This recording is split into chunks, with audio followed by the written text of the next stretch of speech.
Halo, selamat sore sana. Hari ini saya lagi menikmati padatnya kota Padang, tepatnya di pasarnya. Lihat ramai sekali.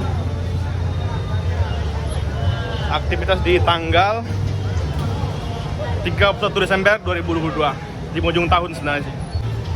Menikmati suasana ramainya pasar raya Kota Padang.